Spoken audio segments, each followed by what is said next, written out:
జీవితంలో ఒక్కోసారి మనం అస్సలు ఊహించని అద్భుతాలు జరుగుతూ ఉంటాయి. దానికి ముందే ప్రకృతి మనకు కొన్ని స్పష్టమైన సంకేతాలు ఇస్తుంది. కాని మన దైనందిన జీవితపు పరుగులాటలో వాటిని మనం అస్సలు గమనించం. ఒకప్పుడు చీకటిగా, కష్టాల మయంగా అనిపించిన మన బ్రతుకులో హఠాత్తుగా వెలుగు రేఖలు ఎలా వస్తాయో మీరు ఎప్పుడైనా ఆలోచించారా? ఆ వెలుగు వచ్చే ముందు పరమాత్మ మనకు పంపే అద్భుతమైన సందేశాలే ఈ 5 సంకేతాలు.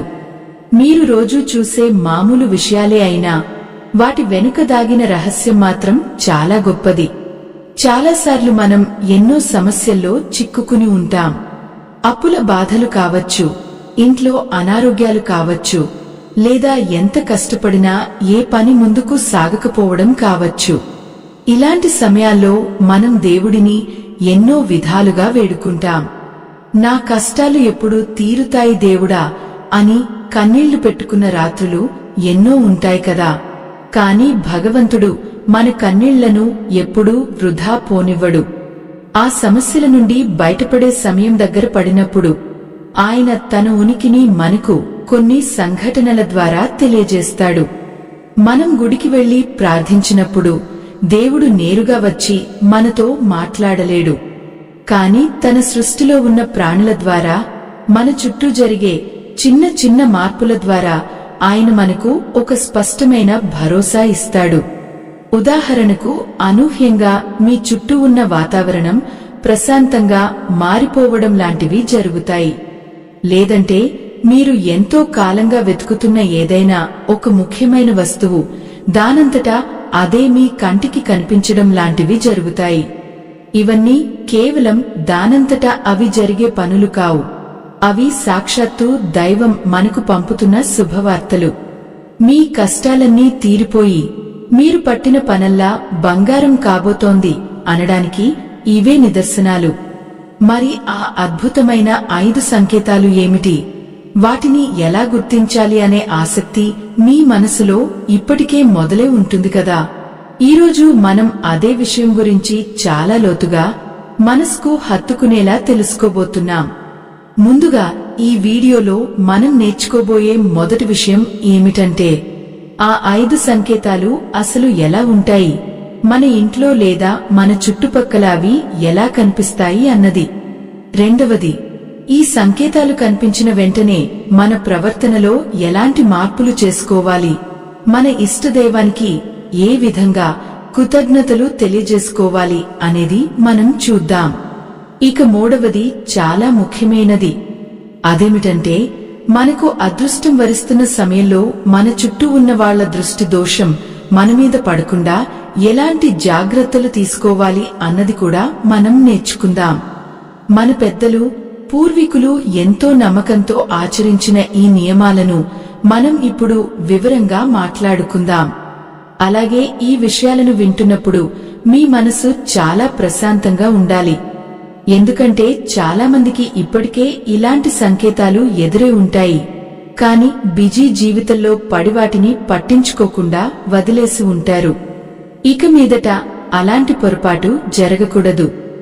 దేవుడు మనకు ఒక గొప్ప అవకాశాన్ని ఇస్తున్నప్పుడు దానిని 2 చేతులా స్వీకరించడానికి మనం ఎప్పుడూ సిద్ధంగా ఉండాలి. ఆ అవకాశం మీ తలుపు తట్టబోతోంది అనడానికి ఈ సంకేతాలే అతిపెద్ద రుజువు. మనకు తెలియకుండానే ప్రకృతి మనతో సంభాషిస్తుంది. అకస్మాత్తుగా గుడి గంటల శబ్దం వినపడటం లేదా కలలో కూడా ఊహించని మంచి పరిచయాలు జరగడం, ఇవన్నీ భవిష్యత్తులో జరగబోయే మహా అద్భుతానికి ముందు మాటలు. ఇప్పుడు నేను చెప్పబోయే ఆ 5 సంకేతాలలో కనీసం ఒక్కటైనా మీకు ఈ మధ్య కాలంలో ఎదురై ఉంటే మాత్రం ఖచ్చితంగా మీ జీవితం ఒక సరికొత్త మలుపు తిరగబోతోందని మీరు నమ్మండి. ఎందుకంటే కాలం ఎప్పుడూ ఒకేలా ఉండదు. చీకటి తర్వాత వెలుగు రావడం ఎంత నిజమో, మీ కష్టాల తర్వాత ఈ సంకేతాలు రావడం కూడా అంతే నిజం. ఇప్పుడు మీరు మీ మనసును పూర్తిగా ఈ మాటల మీద లగ్నం చేయండి. ప్రతి అక్షరం, ప్రతి మాట మీ జీవితానికి సంబంధించిన ఒక గొప్ప సత్యాన్ని మీకు పరిచయం చేయబోతోంది. మీ జీవితంలో ఎదురుకాబోయే బంగారు భవిష్యత్తుకు ఈ క్షణమే మీరు నాంది పలకబోతున్నారు. చల్లని గాలి వీస్తున్న సమయం. ఆకాశంలో పక్షులు తమ గూళ్లకు చేరుకుంటున్నాయి. ఆ సమయంలో జానశ్రుతి అనే ఒక గొప్ప రాజు తన మేడ మీద ఒంటరిగా నిలబడి ఉన్నాడు. ఆయన ఎన్నో దానధర్మాలు చేసిన మహారాజు. తన దేశంలో అందరూ తనను పొగుడుతున్నారని ఆయనకు మనసులో చిన్న గర్వం కూడా ఉంది. కాని ప్రకృతి ఆయనకు ఒక అద్భుతమైన సంకేతం ఇవ్వబోతోందని ఆయనకు అప్పుడు తెలియదు. ఆకాశంలో 2 హంసలు ఎగురుకుంటూ వెళ్తున్నాయి. అందులో ఒక హంస రెండవదానితో మాట్లాడుతోంది. అటు చూసి వెళ్ళు, కింద జానశ్రుతి మహారాజు ఉన్నాడు. ఆయన తేజస్సు తగిలితే కాలిపోతావు అని అంది. అప్పుడు రెండవ హంస నవ్వుతూ, అతనేమైనా బండి తోలుకునే రైకుడి కంటే గొప్పవాడా అని బదులిచ్చింది. ఆ మాటలు నేరుగా రాజు చెవిన పడ్డాయి. ఆ ఒక్క మాట ఆయన జీవితాన్నే మార్చేసింది. రాజుకు ఆ రాత్రంతా నిద్ర పట్టలేదు. తనకంటే గొప్పవాడు, ఎక్కడో బండి తోలుకునే ఒక సామాన్యుడా అని ఆయన మనసులో ఎన్నో ప్రశ్నలు మొదలయ్యాయి. ఉదయం లేవగానే తన భటులను పిలిచి ఆ రేకుడు ఎవరో ఎక్కడున్నాడో వెతికి తీసుకురండి అని ఆజ్ఞాపించాడు. భటులు ఊళ్ళన్నీ తిరిగారు, ఆశ్రమాలన్నీ వెతికారు. కాని ఎక్కడా ఆ పేరున్న వ్యక్తి వాళ్లకు కనిపించలేదు. చివరకు నిరాశగా వెనక్కి తిరిగి వచ్చి రాజుకు ఆ విషయం చెప్పారు. అప్పుడు రాజు స్వయంగా బయలుదేరాడు. ఒక ఊరి చివర ఎవరూ లేని చోట చెట్టు కింద ఒక పాతబండి దగ్గర కూర్చుని ఉన్నాడు రైకుడు. ఆయన ఒంటి నిండా మట్టి ఉంది.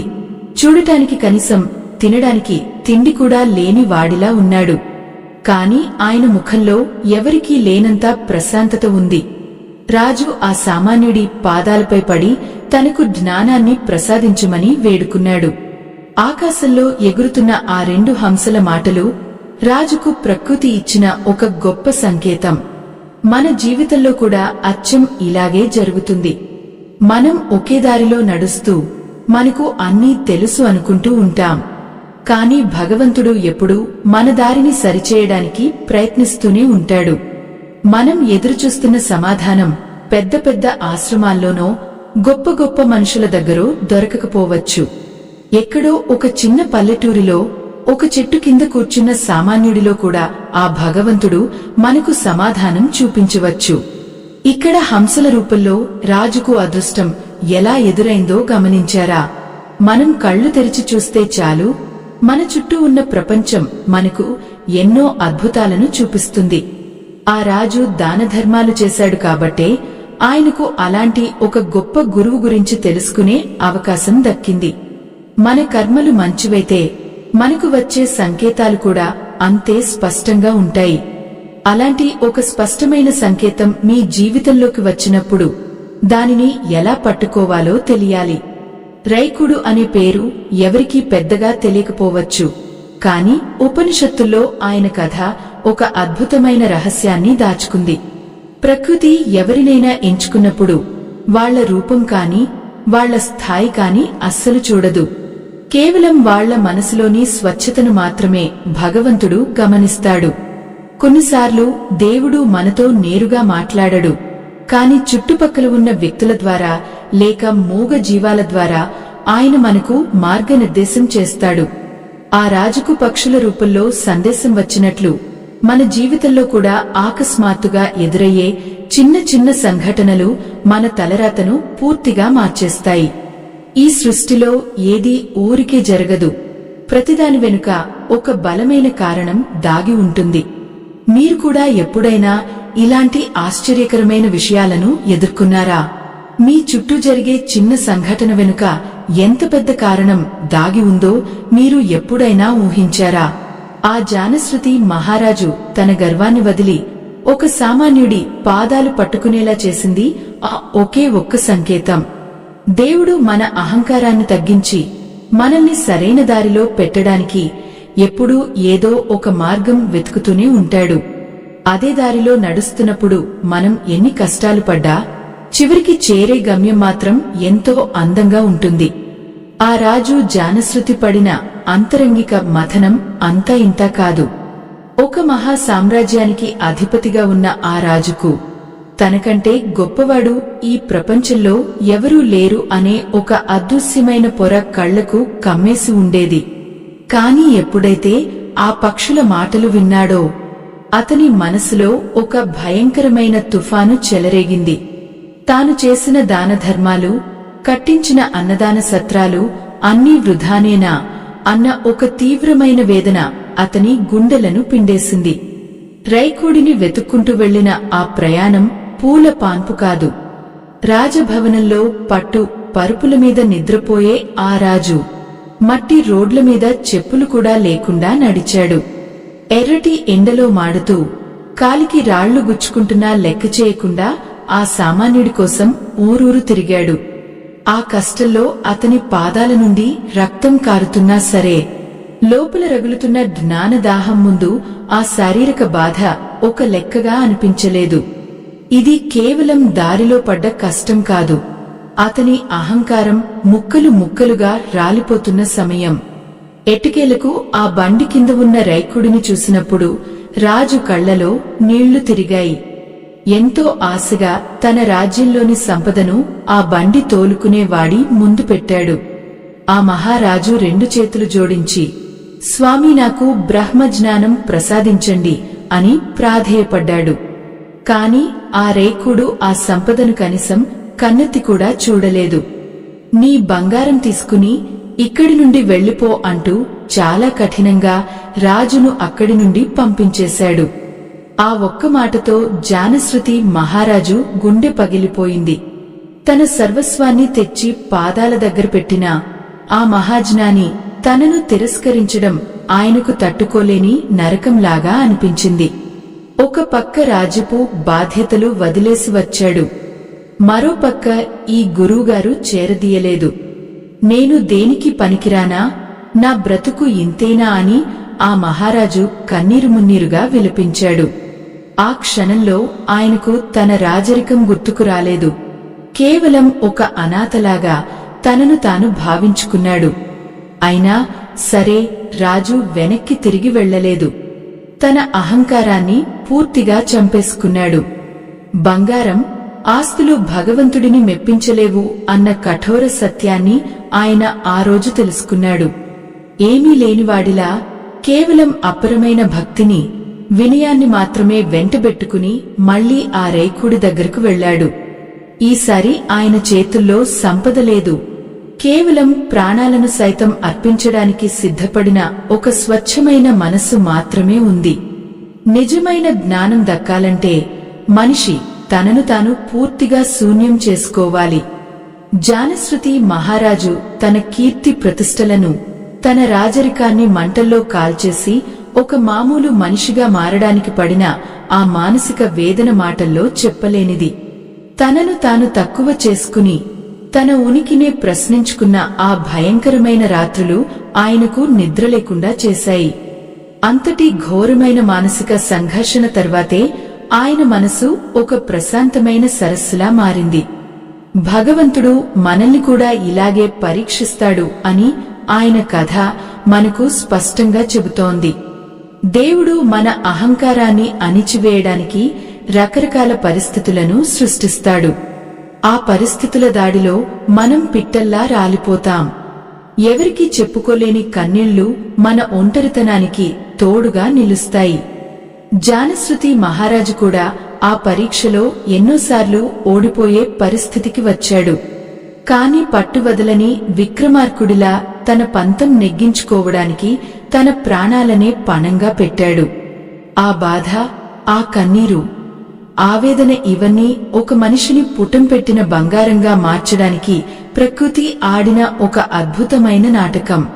మన పూర్వజన్మల కర్మలను కడిగేయడానికి భగవంతుడు మనకు ఎంచుకునే మార్గాలు చాలా కఠినంగా ఉంటాయి. రైకుడు రాజును తిరస్కరించిన ఆ క్షణం, రాజు పడిన అవమాన భారం అంతా కూడా ఆయన పూర్వకర్మల ప్రక్షాళన కోసమే. సమాజంలో అందరి చేత జేజేలు కొట్టించుకున్న ఆ మహారాజు ఒక చెట్టు కింద కూర్చుని తన గమ్యం ఏమిటో తెలియక చీకటిలో రోదించాడు. తనకంటూ ఎవరూ లేరని, ఆ పరమాత్మే తనకు దిక్కు అని నమ్మేంతవరకు ఆ నరకయాతన కొనసాగుతూనే ఉంది. ఒక్కోసారి మనకు కూడా జీవితం ఇలాంటి ప్రశ్నలే వేస్తుంది. ఎటు వెళ్లాలో తెలియని ఒక సందిగ్ధంలో మనం చిక్కుకున్నప్పుడు మనకున్న బలగం అంతా మనల్ని ఒంటరి చేస్తారు. ఆ రాజు కూడా తన సైన్యాన్ని, భవనాలను విడిచిపెట్టి ప్రకృతి ఒడిలో ఒక అనామకుడిలా ఆకలితో అల్లాడాడు. అదంతా ఆయన ఆత్మను శుద్ధి చేయడానికి దేవుడు పెట్టిన ఒక కఠినమైన పరీక్ష మాత్రమే. ఎప్పుడైతే మనిషికి తన మీద తనకున్న నమ్మకం, తన డబ్బు మీద ఉన్న నమ్మకం పూర్తిగా కూలిపోతాయో అప్పుడే అసలైన మార్పు మొదలవుతుంది. జానశ్రుతి జీవితంలో ఆ మార్పు చాలా బాధాకరంగా, ముళ్ల దారిలాగా మొదలైంది. ఆయన పడ్డ ప్రతి కన్నీటి బొట్టు తనలో మిగిలిపోయిన చివరి కోరికను కూడా తుడిచిపెట్టేసింది. ఈ మహామథనం పూర్తయ్యాకే చీకటి తర్వాత వేకువజాము వచ్చినట్లు ఆ సామాన్య మహారాజు జీవితంలో అసలైన దైవిక వెలుగు ప్రవేశించింది. ఆ వెలుగు కోసం ఆయన పడ్డ ఆవేదన అసామాన్యమైనది. అచ్చం ఇలాగే మీ జీవితంలో కూడా ఎన్నోసార్లు ఇలాంటి ఘోరమైన పరిస్థితులు జరిగి ఉంటాయి కదూ. మీరు ఎవరికోసమైతే ప్రాణాలు ఇస్తారో వాళ్లే మిమ్మల్ని కరివేపాకులా తీసి పక్కన పడేసి ఉంటారు. ఎంత కష్టపడినా, పగలు రాత్రి ఎంత నిజాయితీగా బ్రతికినా మీకు దక్కాల్సిన కనీస గుర్తింపు దక్కకుండా పోయిందా? గుడిలో దేవుడి ముందు ఒంటరిగా నిలబడి స్వామి నాకే ఎందుకు ఈ కష్టాలు అని కన్నీళ్లు పెట్టుకున్న క్షణాలు మీ జీవితంలో ఎన్ని ఉన్నాయో ఒక్కసారి గుర్తు చేసుకోండి. మనలో చాలామంది ఆ జానశ్రుతి మహారాజులాగే రోజూ తమలో తాము ఏదో ఒక భయంకరమైన యుద్ధం చేస్తూనే ఉన్నారు. అప్పుల వాళ్ల ఒత్తిడి ఏమాత్రం తట్టుకోలేక, ఇంట్లో వాళ్ల కనీస అవసరాలు తీర్చలేక లోపల కుమిలిపోతూ ఉంటారు. పైకి నవ్వుతూ సంతోషంగా కనిపించిన రాత్రి పడుకునే ముందు ఎవరికీ తెలియకుండా గుండె పగలేలా ఏడ్చేవాళ్లు ఇక్కడ ఎంతో మంది ఉన్నారు. నేను ఎవరికీ ఏ చిన్న అన్యాయం చేయలేదే, దేవుడు నాకెందుకు ఇంత పెద్ద శిక్ష వేశాడు అని మీరు ఎప్పుడైనా మీ మనసులో తీవ్రంగా బాధపడ్డారా?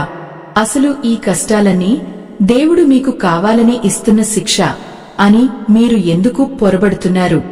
ఆనాడు మహారాజుగారికి పక్షుల ద్వారా సందేశం వచ్చినట్లు దేవుడు మీ కష్టాల ద్వారా కూడా మీకు ఒక పెద్ద సందేశం పంపుతున్నాడు. మీరు ఎవరినైతే గుడ్డిగా నమ్ముకున్నారో వాళ్లు మిమ్మల్ని నడిరోడ్డు మీద వదిలేయడం కూడా ప్రకృతి ఇచ్చే ఒక అద్భుతమైన సంకేతమే. మీ చుట్టూ ఉన్న నకిలీ మనుషులను శాశ్వతంగా దూరం చేసి మిమ్మల్ని అదృష్టం వైపు నడిపించడానికి ఆ భగవంతుడు వేసిన గొప్ప అడుగు ఇది. కాని ఆ సూక్ష్మం మనకు వెంటనే అర్థం కాక మనం స్వార్థపూరిత మనుషుల చుట్టూ తిరుగుతూ వాళ్ల కాళ్లు పట్టుకుని బ్రతిమాలుకుంటూ ఉంటాం. మీ దగ్గర ఉన్న డబ్బు, మీ పరపతి ఏమాత్రం పనికిరాకుండా పోయినప్పుడు ఆ రాజుకి కలిగిన భయమే మీకు కూడా కలుగుతుంది. అప్పటి వరకు మీకు అండగా నిలబడ్డవాళ్లు ఒక్కసారిగా మొహం చాటేసినప్పుడు గుండెల్లో ఏదో తెలియని ఒక పెద్ద భయం పుడుతుంది. మరి ఆ భయంకరమైన ఒంటరితనాన్ని దాటి అసలు ఎలా బయటకు రావాలో మీరు ఎప్పుడైనా ప్రశాంతంగా ఆలోచించారా? మీరు రోజూ ఎంతో భక్తితో దేవుడి పూజలు చేస్తున్నారు, ఎన్నో కఠినమైన ఉపవాసాలు ఉంటున్నారు, అయినా ఫలితం శూన్యం అని నిరాశపడుతున్నారు కదా. దేవుడు మీ పూజలను చూడట్లేదని దానికి అర్థం కాదు. మీ మనసులో పేరుకుపోయిన ఆశను, భయాన్ని పూర్తిగా తుడిచిపెట్టే పనిలో ఆయన ఉన్నాడు. మీ చేతుల్లో ఏమీ లేదని, అంతా ఆ పైవాడి చేతుల్లోనే ఉందని మీరు మనస్ఫూర్తిగా నమ్మిన క్షణమే మీ తలరాత మారుతుంది. ఆ రోజు రాజుగారికి ఎలాగైతే కనువిప్పు కలిగిందో ఇప్పుడు అచ్చం మీకు కూడా అలాగే జరగబోతోంది. ఇప్పుడు మీరు ఎదుర్కొంటున్న ఈ ఘోరమైన అవమానాలు, ఆర్థికపరమైన కష్టాలు అన్నీ రాబోయే ఆ మహా అదృష్టానికి ముందస్తు సంకేతాలు మాత్రమే అని నమ్మండి. ఒక చిన్న విత్తనం మట్టిలో పూర్తిగా కలిసిపోయి చీకటిలో నలిగిపోతేనే అదొక అందమైన మొక్కగా బయటకు వస్తుంది. మీ బ్రతుకు కూడా ఇప్పుడు ఆ కారు చీకటిలోనే మగ్గిపోతోంది, కాని త్వరలోనే అది పూలు పూసే ఒక మహావృక్షంలా మారబోతోంది.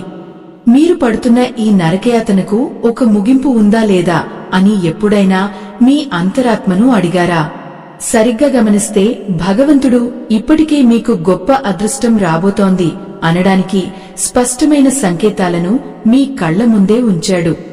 మీ కష్టాలన్నీ ఒకేసారి ముసురుకోవడం దేవుడు ఇస్తున్న మొదటి సంకేతమైతే, మీ వాళ్లే మిమ్మల్ని అకారణంగా దూరం పెట్టడం మరో అద్భుతమైన సంకేతం.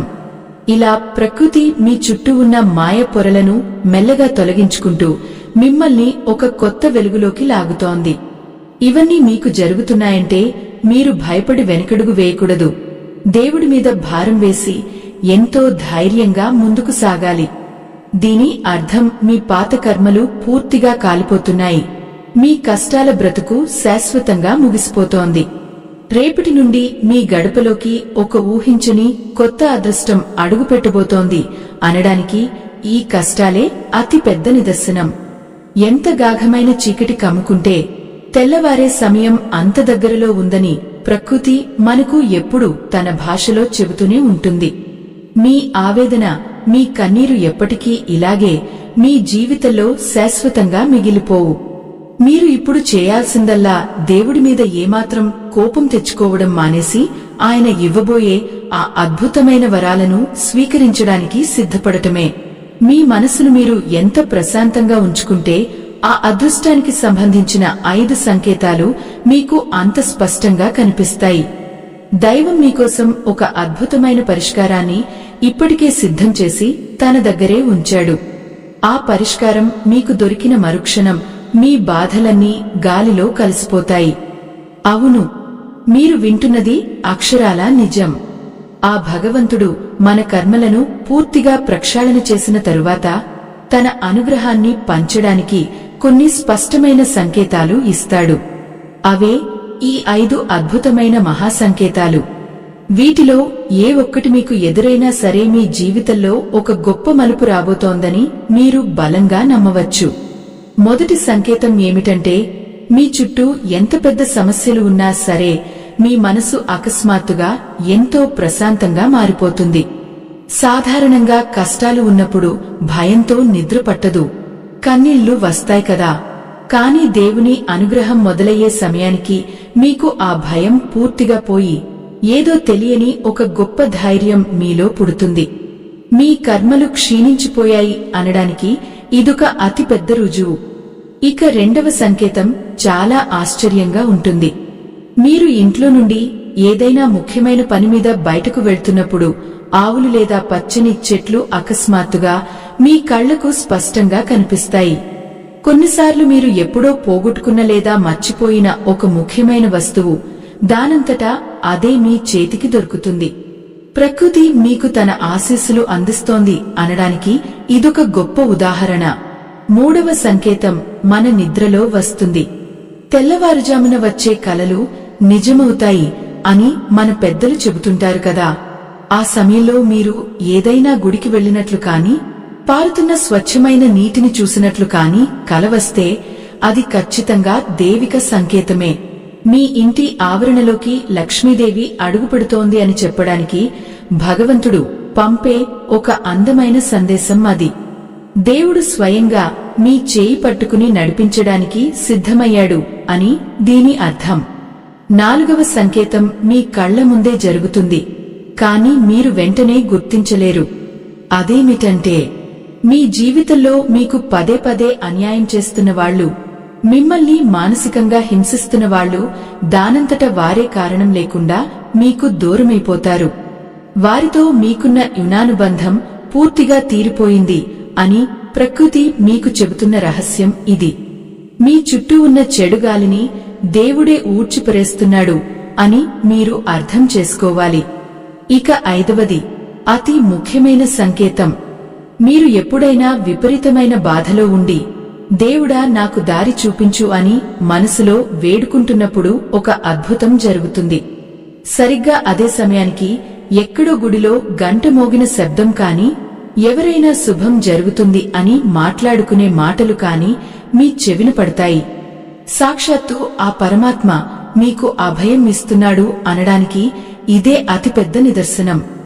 ఈ 5 సంకేతాలు మీ జీవితంలో కనిపిస్తున్నాయంటే, జానశ్రుతి మహారాజుకు రైకుడి ద్వారా బ్రహ్మజ్ఞానం ఎలా దొరికిందో, మీకు కూడా ఆ దేవుని దయ అలా దొరకబోతోందని అర్థం. మనం చేసిన పాపాలు తొలగిపోయాక పుణ్య ఫలం దక్కే సమయం వచ్చినప్పుడే ఇలాంటి అద్భుతాలు జరుగుతాయి. మన పూర్వజన్మల పుణ్యం మనల్ని కాపాడటానికి ఒక కవచంలా ముందుకు వస్తుంది. మీరు ఈ సంకేతాలను చూసిన వెంటనే ఎవరితోనూ పంచుకోకుండా మీలో మీరు ప్రశాంతంగా ఉండాలి. సంతోషంతో గంతులు వేయడం లేదా అందరికీ చెప్పుకోవడం లాంటివి చేయకూడదు. దైవికమైన విషయాలను ఎప్పుడూ అత్యంత రహస్యంగా, పవిత్రంగా ఉంచుకోవాలి. మీ ఇష్టదైవానికి మనసులో ప్రశాంతంగా 2 చేతులు జోడించి నమస్కరించుకోండి. ఆ పరమాత్మ మీకు ఇచ్చిన ఈ అద్భుతమైన అవకాశాన్ని నిలబెట్టుకోవడానికి ప్రతిరోజూ ధర్మబద్ధంగా నడుచుకోండి. మీరు ఏది అడగకుండానే ఆ భగవంతుడు మీ కొంగున బంగారాన్ని కట్టడానికి సిద్ధంగా ఉన్నాడు. మీ అదృష్టరేఖలు మారబోతున్న ఆ శుభ గడియలు మీ ఇంటి తలుపు తట్టాయి. మీరు చేయవలసిందల్లా ఆ దేవుడి మీద పూర్తి విశ్వాసం ఉంచి అత్యంత కృతజ్ఞతతో బ్రతకడమే. ఈ మార్పు మీ జీవితంలో తీసుకురాబోయే ఆనందం ఎంత గొప్పదంటే దాన్ని మీరు మాటల్లో కూడా వర్ణించలేరు. చాలామంది ఇలాంటి అదృష్టం రాగానే తమ పాత కష్టాలను మర్చిపోయి మళ్లీ అహంకారంతో ప్రవర్తిస్తారు. కాని ఆ రాజు రేకుడి పాదాల దగ్గర తన అహంకారాన్ని ఎలా వదిలేశాడో మీరు అలాగే మారాలి. ఎంత ఎత్తుకు ఎదిగినా ఒదిగి ఉండటం నేర్చుకుంటే ఈ అదృష్టం మీ వెంటే శాశ్వతంగా ఉంటుంది. ఇతరులకు సహాయం చేయడం, చేతనైనంత దానం చేయడం మీ దైనందిన జీవితంలో ఒక భాగం కావాలి. అప్పుడే ఈ 5 సంకేతాల వెనుక ఉన్న అసలైన పరమార్థం మీకు దక్కుతుంది. దేవుడు మనకు అదృష్టాన్ని ఇచ్చేది కేవలం మనం బాగుండటానికి మాత్రమే కాదు, మన ద్వారా 10 మందికి మేలు జరగాలనే గొప్ప సంకల్పంతోనే ఇస్తాడు. ఈ అద్భుతమైన సత్యాన్ని మీరు మనసులో బలంగా ముద్రించుకోండి. భగవంతుని ప్రణాళిక ఎప్పుడూ పరిపూర్ణంగా ఉంటుంది. ఆ ప్రణాళికలో ఏది లోపం ఉండదు, ఏది అకారణంగా జరగదు అని మీరు ముందుగా గట్టిగా నమ్మాలి. ఒక శిల్పి ఒక అందమైన విగ్రహాన్ని చెక్కేటప్పుడు ఆ రాతికి ఎన్నో దెబ్బలు తగులుతాయి, ఎంతో నొప్పి కలుగుతుంది. కాని ఆ ఉలి దెబ్బలు ఆ రాతిని నాశనం చేయడానికి కాదు, ఒక అద్భుతమైన దైవ స్వరూపంగా మార్చడానికి అని ఆ రాతికి ముందుగా తెలియదు. మీ జీవితం కూడా ఆ శిల్పం లాంటిదే. ఇప్పటివరకు మీరు తిన్న దెబ్బలు, పడిన బాధలు మిమ్మల్ని ఒక ఉన్నతమైన స్థానంలో నిలబెట్టడానికే అని మీరు ఇక మీదట అర్థం చేసుకోవాలి. చాలాసార్లు మనం భయంతో రేపు ఏం జరుగుతుందో అని వణికిపోతూ ఉంటాం. రేపటి గురించి భయపడటం అంటే భగవంతుని నిర్ణయాన్ని అవమానించడమే. చీకటి ఎంత దట్టంగా ఉంటే వెలుగు అంత వేగంగా దూసుకువస్తుందని మీరు మర్చిపోకండి. మీరు ఈ ప్రపంచంలో ఒంటరివాళ్లు కారు. ఆ జగన్నాటక సూత్రధారి ఎప్పుడూ మీ వెన్నంటే ఉండి మిమ్మల్ని గమనిస్తూనే ఉంటాడు. ఆయన వేసే ప్రతి అడుగులో మీ మీద అనంతమైన ప్రేమ దాగి ఉంటుంది. మీ కష్టాలన్నీ తీరిపోయి సుఖ సంతోషాలతో మీ ఇల్లు కళకళలాడే రోజులు మీ ముందే ఉన్నాయి. ఈ 5 సంకేతాలు మీ జీవితంలో కనిపిస్తే మీ కర్మలు కాలిపోయి పుణ్య ఫలాలు మొదలయ్యాయని అర్థం. దానికి మీరు చేయవలసిందల్లా ఎంతో కృతజ్ఞతతో ఆయన ముందు తలవంచడమే. ఆ దేవుడు మీకోసం ఏర్పాటు చేసిన ఈ బంగారు భవిష్యత్తును మీ 2 చేతులతో ఎంతో ఆనందంగా ఆహ్వానించండి. ఇక మీ జీవితంలో కన్నీళ్లకు తావులేదు, కేవలం ప్రశాంతత మాత్రమే మీ సొంతం కాబోతోంది. ఎంత గొప్ప కష్టమైనా సరే పటపంచలేపోయే అద్భుతమైన శక్తి ఆ భగవంతుని నామంలో ఉంది. కాబట్టి మీ మనసులో ఉన్న అనుమానాలన్నీ ఇప్పుడే తీసి పక్కన పెట్టేయండి. మీరు ఏది కోరుకున్నారో, దేనికోసమైతే ఇన్ని రోజులు ఎదురుచూశారో అది మీకు దక్కే సమయం ఆసన్నమైంది. ఆ పరమాత్మదయ మీపై పరిపూర్ణంగా ఉన్నప్పుడు ఈ లోకంలో ఏ శక్తి మిమ్మల్ని ఆపలేదు.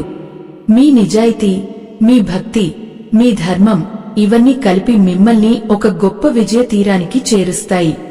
మీరు ఈరోజు పడుతున్న ఈ నిద్రలేని రాత్రులు రేపు ఎవరికి దక్కనంత ప్రశాంతమైన జీవితానికి పునాదులు కాబోతున్నాయి. అదృష్టం మీ తలుపు తట్టేటప్పుడు మీరు ఎలాంటి భయాలు లేకుండా తలుపు తీయడానికి సిద్ధంగా ఉండాలి. సృష్టిలో ఏ జీవికి అయినా సరే ఆకలి వేసినప్పుడు దేవుడు ఏదో ఒక రూపంలో ఆహారం పంపుతాడు. అలాగే మీ మనసులో ఉన్న బాధను తీర్చడానికి ఆయన ఒక అద్భుతమైన మార్గాన్ని ఇప్పటికే మీకోసం సిద్ధం చేశాడు. ఆ మార్గంలో మీరు నడుస్తున్నప్పుడు మీకు ఎలాంటి ఆటంకాలు ఎదురుకాకుండా ఆ దేవుడే దగ్గరుండి చూసుకుంటాడు. మీరు చేయవలసిందల్లా ఆయన మీద మీ భారాన్ని పూర్తిగా వేసి నిశ్చింతగా ముందుకు సాగడమే. ఈ అద్భుతమైన దైవిక సంకేతాలను గమనిస్తూ మీ జీవితాన్ని ఎంతో ఆనందమయం చేసుకోండి. గతంలో జరిగిన అవమానాలను పదే పదే తలచుకుని బాధపడటం ఇకనైనా మానేయండి. పగిలిపోయిన కుండను చూసి ఎంత ఏడ్చినా అది మళ్లీ అతకదు కదా. అలాగే గడిచిపోయిన కాలాన్ని పట్టుకుని వేలాడితే రాబోయే అదృష్టాన్ని మీరు దూరం చేసుకున్న వాళ్లు అవుతారు. ఇతరులు మీ గురించి ఏమనుకున్నా సరే మీరు మాత్రం మీ దారిలో ఏకాగ్రతతో ముందుకు వెళ్ళండి. మీ గురించి పూర్తి నిజం తెలిసినవాడు ఆ పైన ఉన్న పరమాత్మ మాత్రమేనని మీరు గ్రహించండి. ఆయన తీర్పు ఎప్పుడూ ధర్మబద్ధంగానే ఉంటుంది. గతంలో మిమ్మల్ని మోసం చేసిన వాళ్లను చూసి కోపం తెచ్చుకోవద్దు. వాళ్లను క్షమించి వదిలేయండి. మీ కోపం మిమ్మల్ని దహించివేస్తుందే తప్ప వాళ్లకు ఏ నష్టమూ చేయదు. పగ, ద్వేషం లాంటివి మనసుకు పట్టిన తుప్పులాంటివి. అవి ఎప్పటికీ మనల్ని ప్రశాంతంగా ఉండనివ్వవు. దేవుడు మీకోసం ఒక కొత్త దారి వేస్తున్నప్పుడు పాత ముళ్ల దారులను మర్చిపోవడమే అత్యుత్తమమైన మార్గం. మీలో ఉన్న ఆ క్షమాగుణమే దేవుడికి మీ పట్ల ఉన్న ఇష్టాన్ని రెట్టింపు చేస్తుంది. ఎంతటి అదృష్టం వరించినా సరే మీ కాలు నేలమీదే ఉండాలి.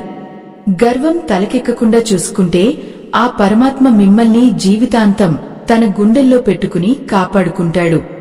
జానశ్రుతి మహారాజు తన గర్వాన్ని వదులుకున్న రోజే ఆయనకు బ్రహ్మజ్ఞానం దక్కింది అని మనం కథలో తెలుసుకున్నాం కదా. ఆ మహారాజు చూపించిన వినయమే మీరు కూడా అలవర్చుకోవాలి. అప్పుడే దేవుడు పంపిన 5 సంకేతాలకు నిజమైన అర్థం మీ జీవితంలో ప్రతిఫలిస్తుంది. ప్రతి మనిషి జీవితంలో కష్టాలు రావడం చాలా సహజం.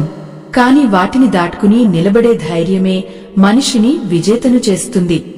మీరు ఇప్పటికే ఆ కష్టాల కొలిమిలో కాలి స్వచ్ఛమైన బంగారంగా మారారు.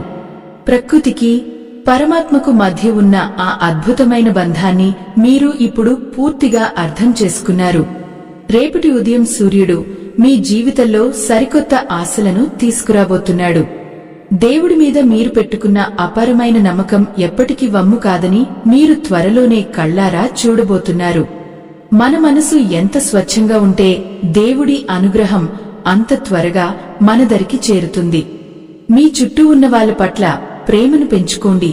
చేతనైనంత వరకు ఆపదలో ఉన్న వాళ్లకు సహాయం చేయండి. దేవుడు ఇచ్చిన అదృష్టాన్ని సద్వినియోగం చేసుకున్నప్పుడే ఆయన మీ పట్ల మరింత కరుణ చూపిస్తాడు. ఈ మాటలు మీకు నిజమనిపిస్తే కామెంట్స్ లో మీ ఇష్ట దైవం పేరు రాయండి. ఎవరైతే ధర్మాన్ని రక్షిస్తారో వారిని ఆ ధర్మమే వెన్నంటి ఉండి కాపాడుతుంది. ఈ సనాతన ధర్మ ప్రచారంలో భాగస్వాములు అవ్వాలనిపిస్తే స్క్రీన్పై ఉన్న స్కానర్ ద్వారా మీ చిరు కానుకను సమర్పించండి. ఇది ధర్మ రక్షణలో మీ బాధ్యత. ఈ ఆధ్యాత్మిక ప్రయాణం ఇక్కడితో ముగిసిపోయింది. స్వస్తి.